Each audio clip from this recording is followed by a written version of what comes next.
Welcome back, everyone. We are here with the Great Connect podcast. I'm Carrie Allen, host and founder of the Human Array. And today I welcome you back to the Great Connect podcast in our first episode of this rebirth in the Great Connect. And so what I wanted to start with is just an episode that I cannot stop thinking about. And this episode has really branched into so many different conversations for me, but I want to start the conversation by sharing my own personal experience, my own thoughts, and I hope that it sparks something really powerful for you. Okay, so here's the gist. I believe millennials are here to save the world. A little bit of a mic drop moment? I don't know. If you're a millennial, I want you to tell me, what did you feel when you heard those words? Did you hear redemption? Did you hear validation? Did you hear truth? Let me be real. I have been studying generational theory. Strauss and Howe wrote a book in the 90s about this. I did not discover it in the 90s, but I have for my entire life been really intrigued and interested in not just history, but how history unfolds by people learning from other people. That sounds so bizarre, and yet it's been really clarifying for me to understand that actually what I have appreciated and enjoyed about history is not timestamps and milestones and beginning of this or all these different things you had to memorize in history class. What I actually enjoyed was the stories, because in the stories, what you hear is the influence of others on each other and how that creates momentum, progress, shifts.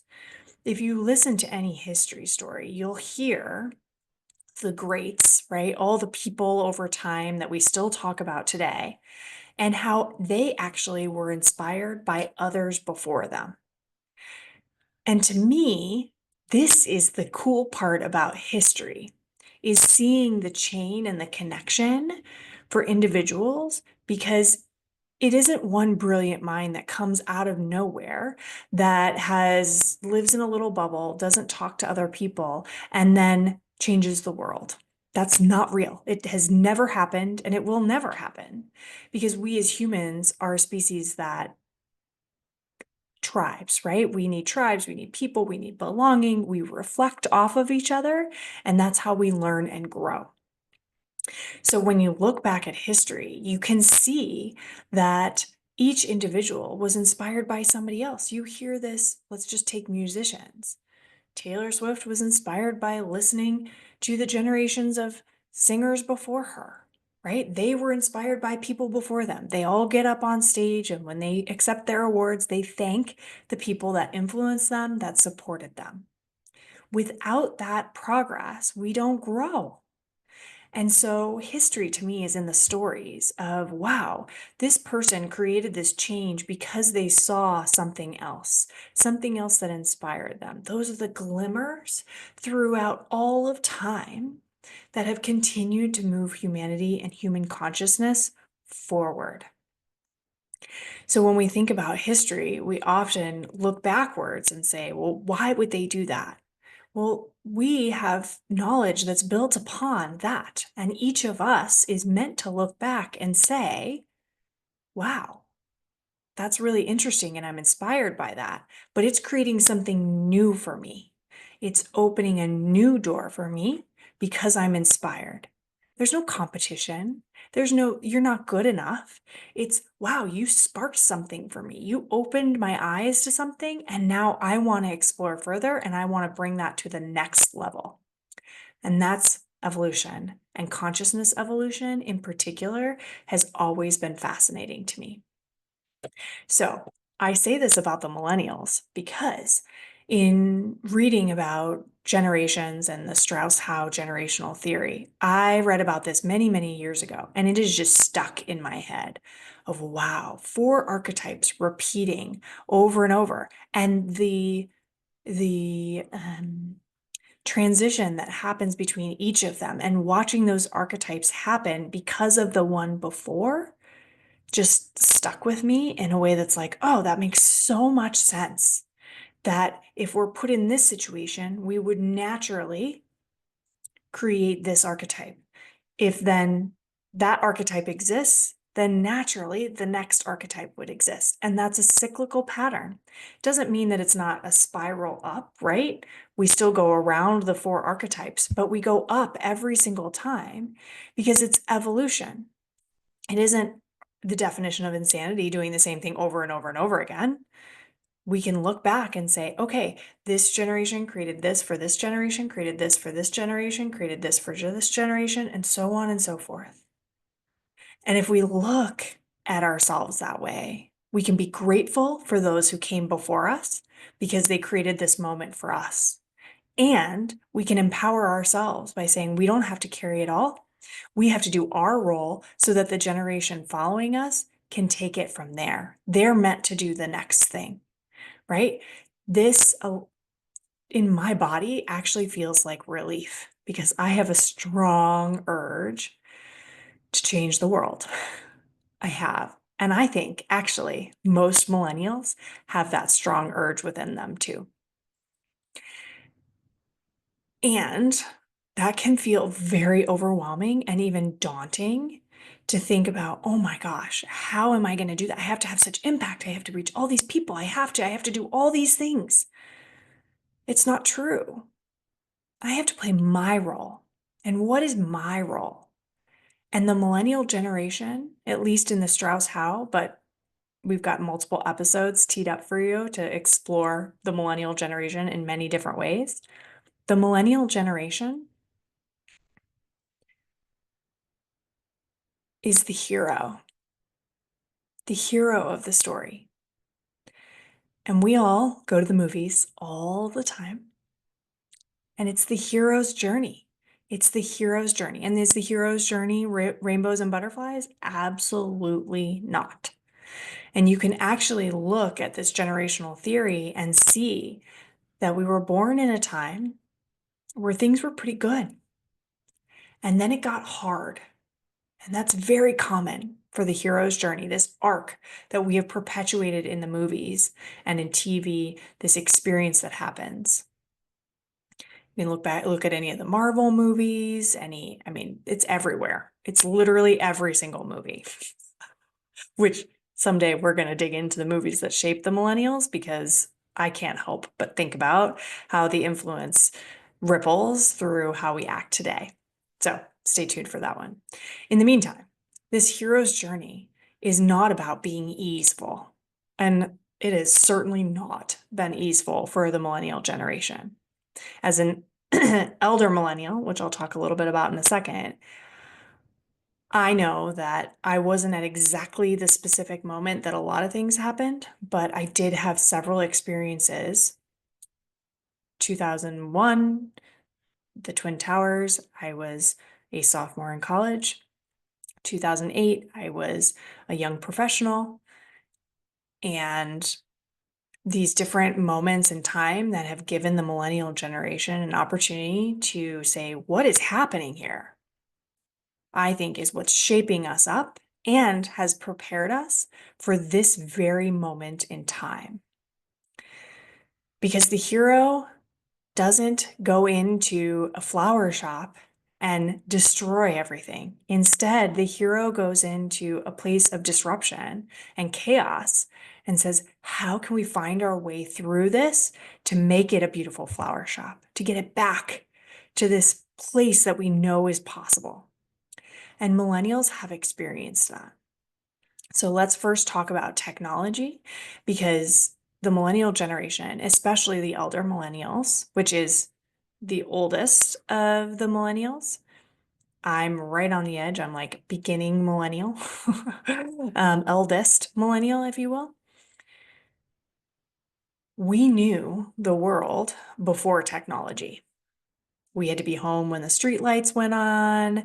We didn't have a cell phone at our disposal. Computers were just starting to exist.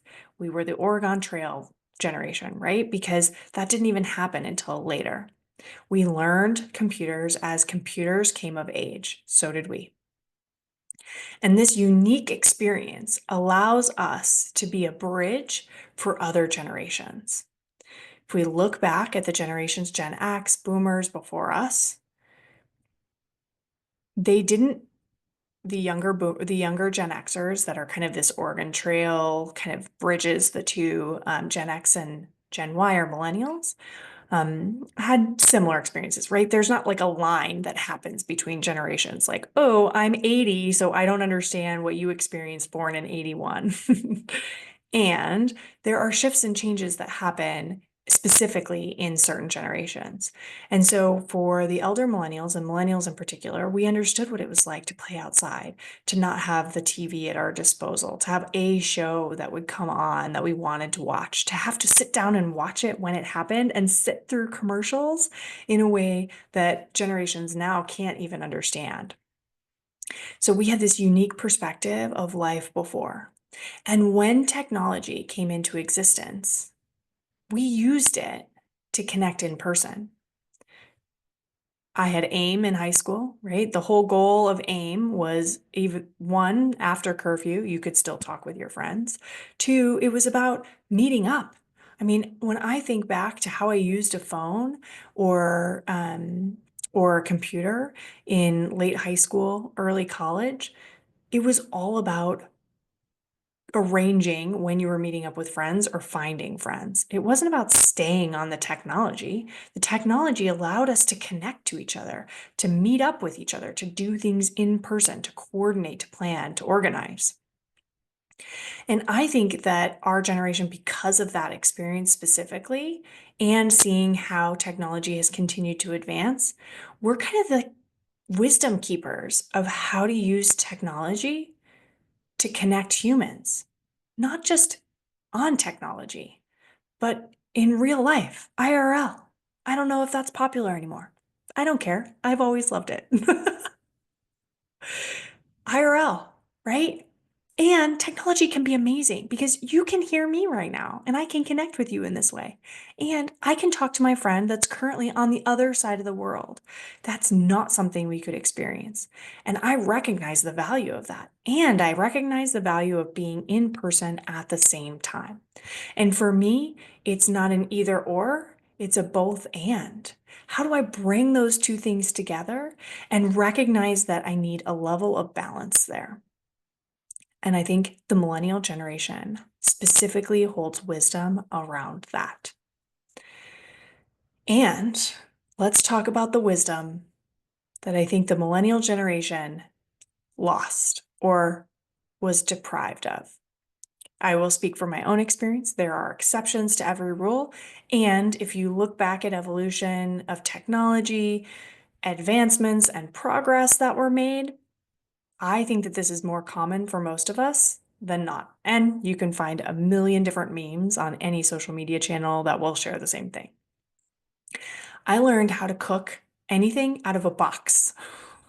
If it didn't come out of a can or a box or something in the freezer, I didn't really know how to work with it. Very, very, very rarely did I ever experience anything that was fresh. We didn't have a garden. We didn't really do any of that. It was very much TV dinners, and you pop this in the oven in a plastic container, and you want to make cookies, or you want to make brownies, or you want to make blueberry muffins. Here's the box. Only when I started to kind of explore my love of baking for myself did I realize, wait, what's in that box? It's all the ingredients I already have in the cabinet. I don't need, there's nothing special in the box. Actually, there's not so special stuff in that box. But needless to say, I think that the millennial generation, not to anyone's fault, again, back to my point of every generation offers an opportunity to the next generation. I'm an optimist. tune out if you can't hear my extreme optimism on a regular basis. And I find the silver lining, and I want you to find the silver lining because I think it's what actually is driving us forward. The silver lining in this situation is we didn't learn it. And look at what's happening. Maybe you don't see it the same way I do. I can be on any social media channel, listen to anything that's happening. And yes, I have curated a lot of this for myself because this is the world that I want to live in, is learning and growing and supporting each other.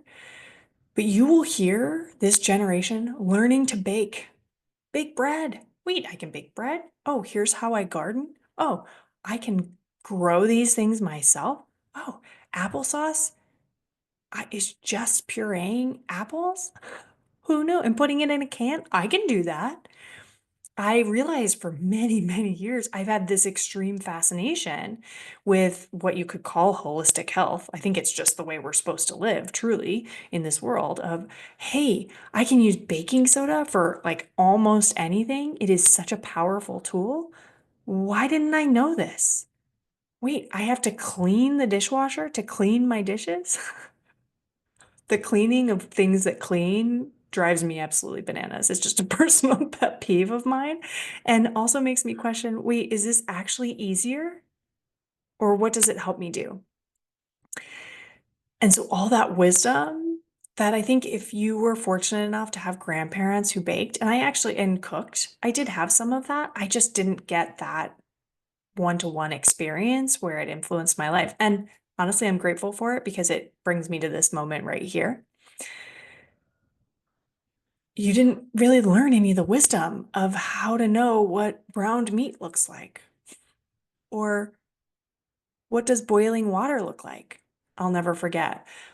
My mom talks about this all the time, and I can hear it in a more positive way these days than I used to.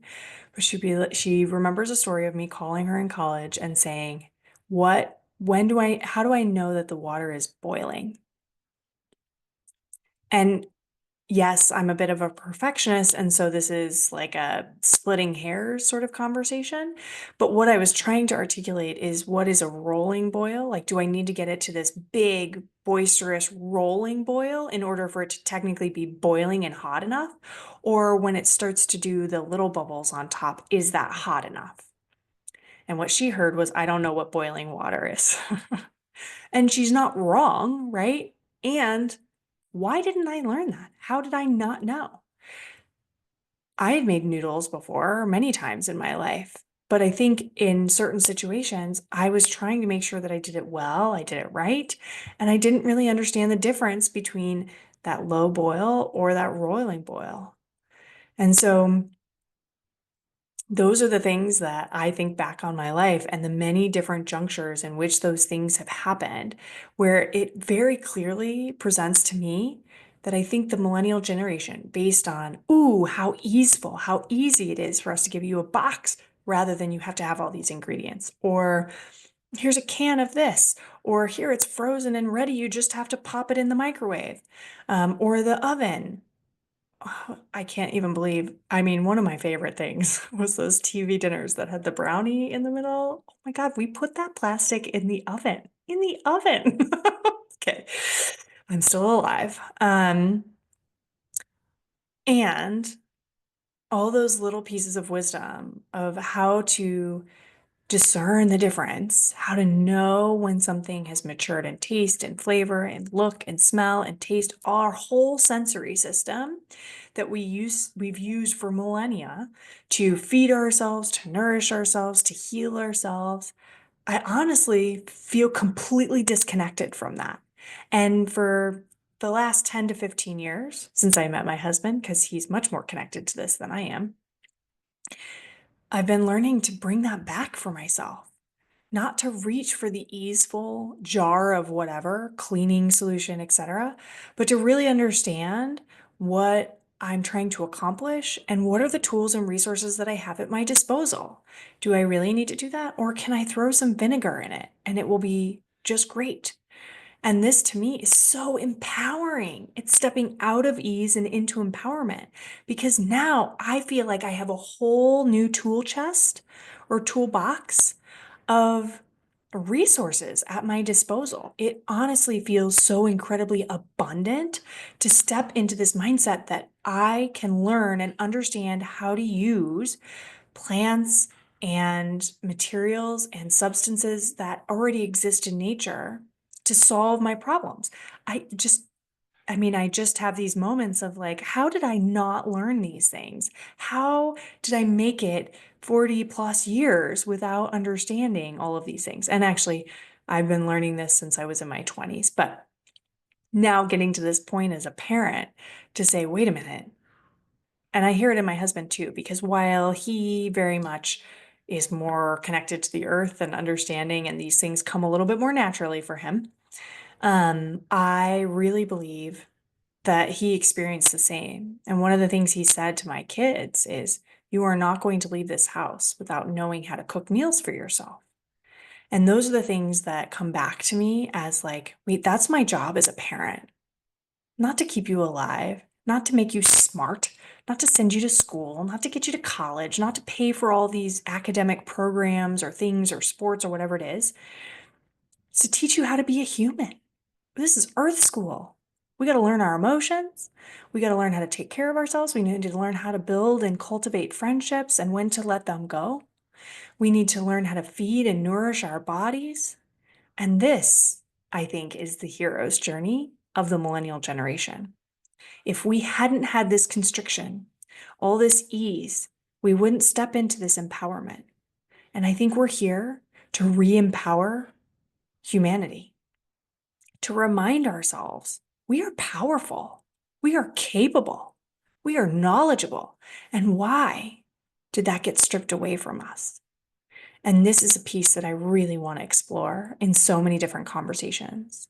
Because one, I believe there's a mindset shift. And we're going to spend some time with my good friend, Amanda Johnson, talking about the millennial mindset and different places and pieces where this comes up for us. And then we're going to speak with my friend, Chelsea Jewell, who's an astrologer. We're going to talk about the astrology of the millennial generation and why it's in the stars and in the planets as to why we were born into this time and why it comes so naturally for us. The energy pattern is there. And I have a couple of others that we're thinking about right now that we want to bring to you. But I would love to hear, what questions do you have? What else can we talk about that digs into the millennials and why this generation in particular is here to create this huge shift? We're even going to do some side-by-side baking. I'm going to show you how poor I am at so many of these things that feel connected to just being human, and yet I fail miserably at them.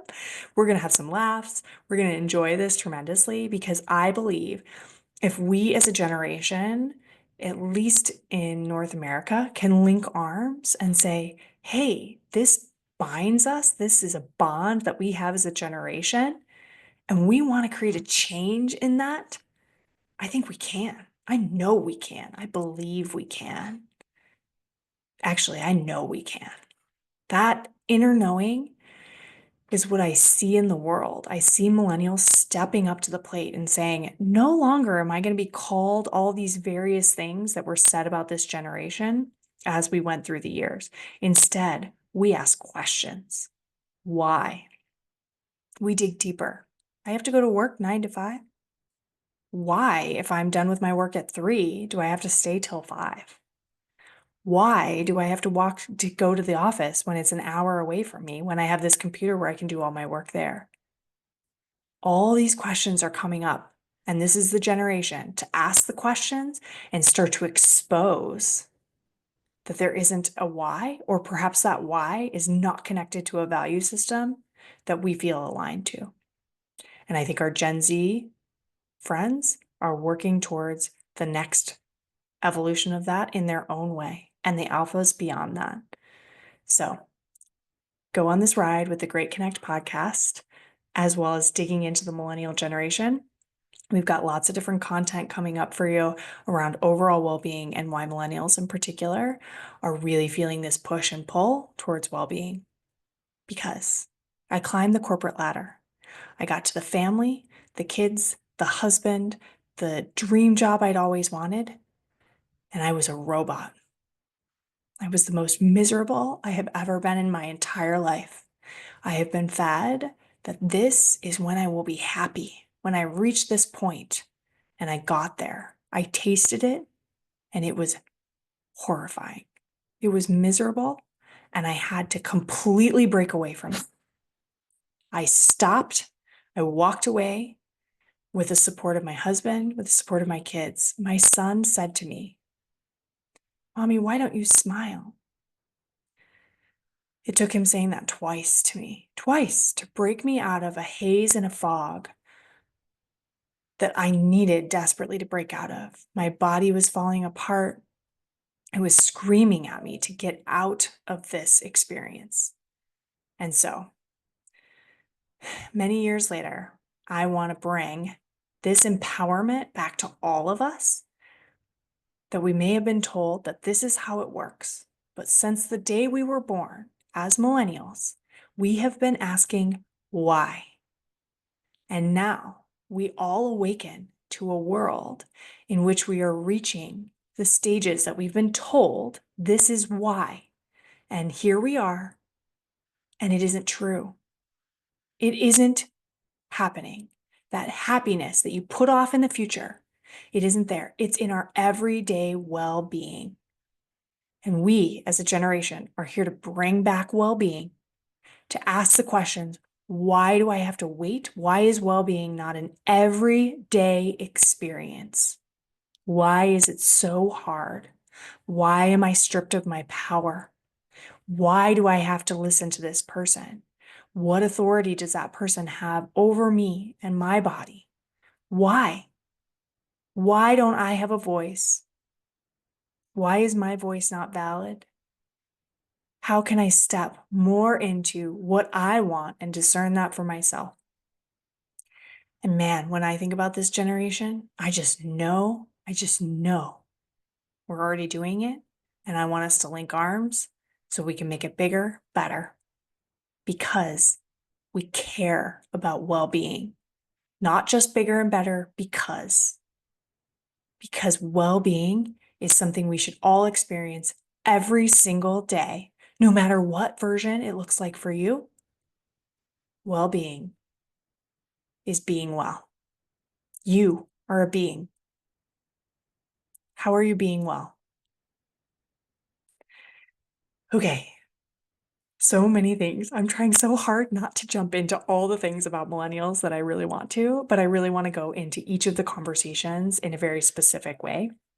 And so we're going to break this big ass topic apart, and I can't wait to explore it with you. So let's do this, millennials. We got this. And until next time, be well.